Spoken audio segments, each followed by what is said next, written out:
Has anyone got any questions? Make a little more sense. Hopefully the kind of hip thing makes a little more sense. The legs and hips being up will help you in different situations and positions, being able to kind of push the body away and not have your hips on the floor. I think you'll find that an awful lot, so it'll be interesting to see how potentially that kind of thing helps us in the future with other stuff. Jason can go down on his knees to 6 minutes closing, throwing ourselves around. So we're going to go same position, lasso from underneath. Okay, we're going to go through, sorry, we're going to create the angle, create lasso, still load. Okay, so from this position, I'm going to make sure, and definitely need to have tension at this point. Okay, so like for us to do the sweep, if my knee's not creating tension, sorry, she's not creating tension against the bicep, then the sweep's going to be super difficult. Okay, but for this bit, I need to be knee pointing straight up, toes pointing straight up, and some pressure going into the bicep because my shin, the bony bit, is going into this fleshy bit. Okay, so as well as the sweep, we also have a bicep slice from this position. Now, I BJJ, if you can't do this until I think like brown and black belt.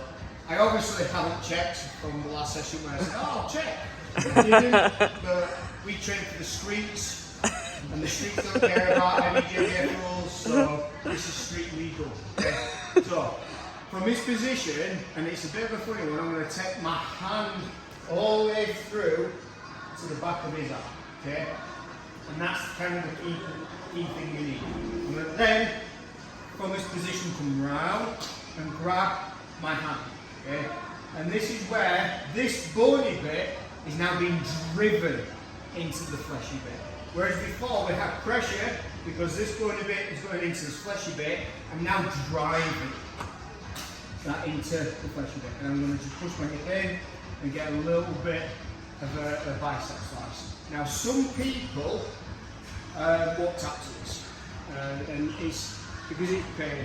And anytime you get a situation like this, you can kind of do some damage to the bicep, but it feels pretty awful that you could potentially get some person who's a lunatic and just doesn't want to tap from it and doesn't care about tearing the bicep. Okay, that doesn't mean it doesn't work. It's just sometimes some people just don't want to tap to it, or they don't work out like you and me, and that's the problem. That's their problem. So from here, same position.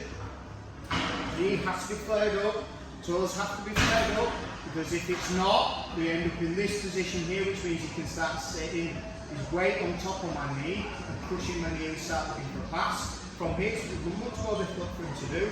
We'll come through, grab the back of the arm, grab my hand and then drive my hip through. Okay. Jay tries to take his hand out.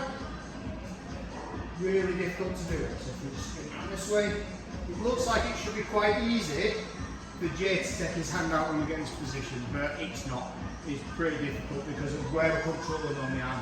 And this is why we establish that grip first, because now if you try to pull the arm out, it's really difficult. And then just to finish, I like to triangle, just drive that hip through.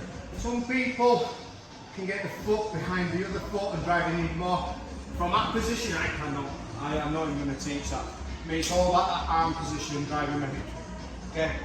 Go steady. Even though I said some people don't tap to it, doesn't mean you go 100% straight away. Work out where your partner's threshold is, and it's okay to tap. Helio will cry in heaven.